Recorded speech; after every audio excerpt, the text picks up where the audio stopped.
So if anyone here is thinking of asking me to yell Kakarot, or do a short rant, let's think that one over again.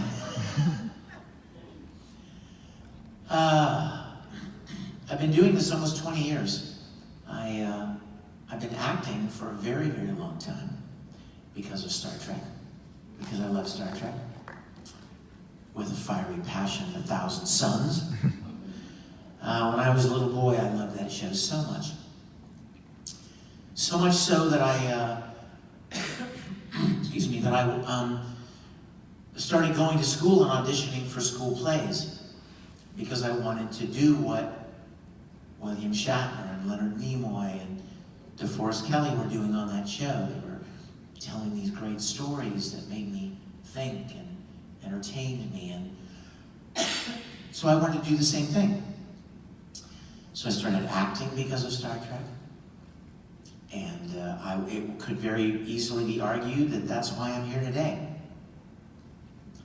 If I had never started acting because of Star Trek, then I might have never gone on to any more acting, and would have never spent many, many years in theater and musical theater and different stage plays and even on camera acting, which means that when somebody asked me 20 years ago in Houston, Texas, if I wanted to audition for this place in town that dubbed anime and was looking for actors, I probably would have said, no, I'm not an actor. That's sort of foolishness. So Star Trek can be credited for a lot in my life. When I was in college, I studied film because I wanted to make film production, wanted to direct and edit and sound design and create film projects. And of course now, I have just finished executive producing a very popular web series called Star Trek Continues. Again, Star Trek. You've seen it, I guess. Some of you that are clapping. The others going.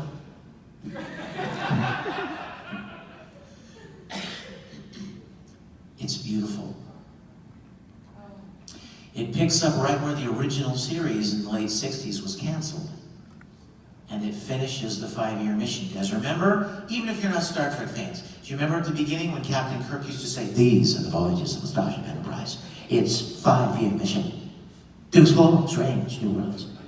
See out new life and new civilizations. Do boldly go where no man's gone before." Remember that? Well, they didn't have a 5-year mission. They got canceled in their 3rd TV season. And then the next time you saw those guys and the Enterprise was 10 years later. And by that time, it was for the Star Trek The Motion Picture in '79, literally 10 years later. And by that time, Captain Kirk had taken a desk job. He literally had taken promotion to Admiral and took a desk job. And Mr. Spock had gone back to Vulcan to pursue some ritual that would purge all remaining emotion. And Dr. McCoy had hung up his stethoscope and quit the service altogether. So the question remains, what the heck happened in those 10 years, right? You never saw them complete the 5-year mission. And when Star Trek The Motion Picture began, the Enterprise was in a dry dock orbiting Earth where it was being rebuilt and refit and updated. So my idea 5 years ago, ironically, was why don't we pick up right where they left off, right where they were canceled, and finish the 5-year mission? And leave everybody where they were when the motion picture started and give a reason why. Give an explanation for why Captain Kirk took a promotion. If you know anything about James Kirk, you know that he loved his ship. So what would ever cause him to take a promotion and give up captaining the Enterprise? And what emotional series of events would cause Mr. Spock to decide he needs to go back to Vulcan and deal with whatever emotion is still there. So that's what we've done. We've created 11 full-length episodes. By that I mean hour-long episodes, just like the original series. I would dare tell you, if you will check them out, that you'll feel like you're watching episodes of the original Star Trek that were locked in a vault somewhere for 50 years. We rebuilt the entire soundstage, and the stories that we tell, and the way that we tell them, and the effects, and the lighting, and the costumes, and the music, and the special effects, and the makeup, and the characters are all a beautiful continuation, a tribute to the original Star Trek. We've got over 12 million viewers, and we've won over a dozen awards. So check it out, and you'll see a lot of familiar faces, like my mortal enemy. Excuse me. And Chuck Huber. Anybody know who Chuck Huber is? Chuck Huber's a very talented voice actor, very, very gifted actor, lives in Dallas, and he plays Dr. McCoy. Todd Haberkorn plays Spock. Anybody ever watch Mythbusters? Yes. Grant Imahara from Mythbusters plays Sulu. And we've got a lot of amazing guest stars from a lot of different popular television series like Battlestar Galactica, Star Wars, Doctor Who, Buffy the Vampire Slayer, Farscape, Buck Rogers, The Expanse, on and on. Got a lot of great people. The Incredible Hulk, did I say that? Lou Ferrigno. Awesome, check it out. And even if you don't like Star Trek, you're like, Star Trek, original Star Trek, that's so old. I'll bet your parents like it. Bet your dad probably likes Star Trek, or your uncle, or your school teacher, or your neighbor. So tell them about it. StarTrekContinues.com. And here's the best part. It's free. Lest you think, he's just giving me this big spiel trying to get me to buy something or sign up for something and pay some monthly. Nope, all free. You can go there right now. Watch how easy.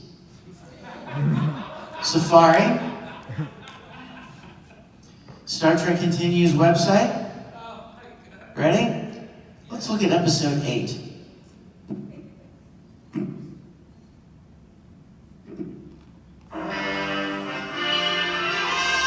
Captain's log, stardate 65. Done. Free. Free, free, free. Not like high school swimming pool free, but the other free. So Star Trek means a lot to me, and I'm very, very proud of our series.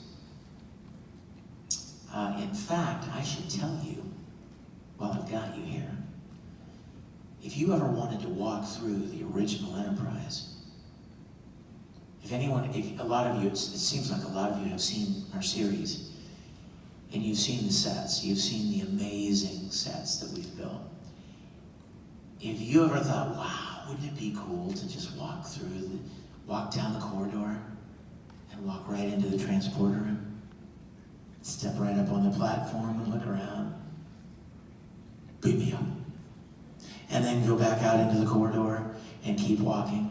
You go down, turn into the briefing room, sick bay, captain's quarters, and then end up on the bridge. Walk around the upper deck, step down, sit in Sulu's chair, then go behind it and sit in the captain's chair. That is a possibility for you. October 19 to 21, that weekend, the guy that is now, has taken over our sets, now that our series is completed, is opening it up for an open house. Ask me how much it costs. Go ahead. Nothing. It's free. There's that F word again. The other 4-letter F word. The good one. The guy that runs the studio now has the same philosophy as me, and that is not interested in making money from Star Trek, just interested in making it available for people to enjoy. I am quite certain that there are people all over the world that would give anything for the euphoric, once-in-a-lifetime opportunity to walk through the original Enterprise and take pictures and videos of themselves in it. And that's what we are affording anyone to do. So if you're interested, if that sounds like something, ooh, I like that. Could hop on a plane right down to Jacksonville, Florida. It's very, very, very easy to get to. 25 minutes down the highway from Jacksonville, Florida airport, in a beautiful little city called Kingsland, Georgia. And here's the most important information for you. www.stage9studios, the number 9, stage9studios.com, and all of the information is there about the open house. It's just an open house, free to anyone if they want to come down, and I'm going to be there as well, by the way. I'm literally flying across the country from LA because nothing gives me much more joy than the privilege to give people tours of these sets that we've built and tell them stories of how they were made and where that came from, and our series, and share that beautiful studio with them. So if that sounds like something you might like to do, it's a little more than a month away, please join us. I'm working on a lot of new anime right now. I'm working on a show called, working on Digimon. Still working on Naruto. I think Naruto, like the Japanese word, we translate it into English, it means forever. Like, it just doesn't end.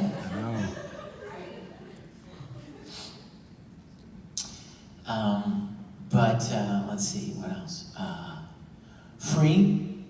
There are new seasons of Free, the swimming anime, which we all love. You boys, you guys, you know you love it.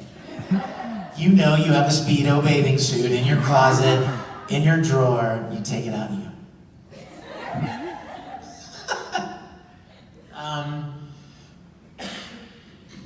Working on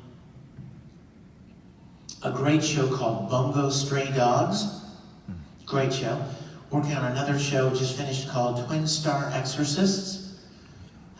Working on, I just did some fun characters for Pokemon.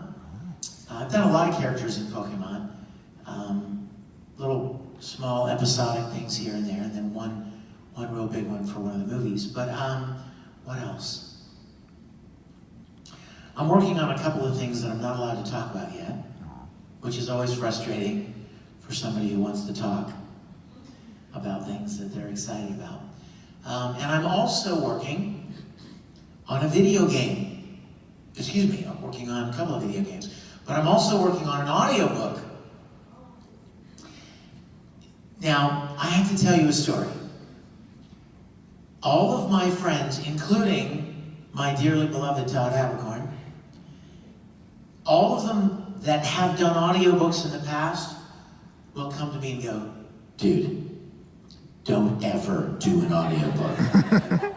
They are from Satan. Like, they are, you know what I mean? Like, they're monotonous. They take so much time and don't tend to really pay relative to the amount of time that they take. Everybody I know is like, I don't know why I ever agreed to do audiobooks. I hate doing audiobooks. All of my voice actor friends that do audiobooks are like, don't do audiobooks. So I'm like, note to self, no audiobooks. So a publishing company came to me and said, we would like you to do an audiobook. And I agreed. You know why? Because the audiobook is on Star Trek. They got me. They totally hooked me They hooked me in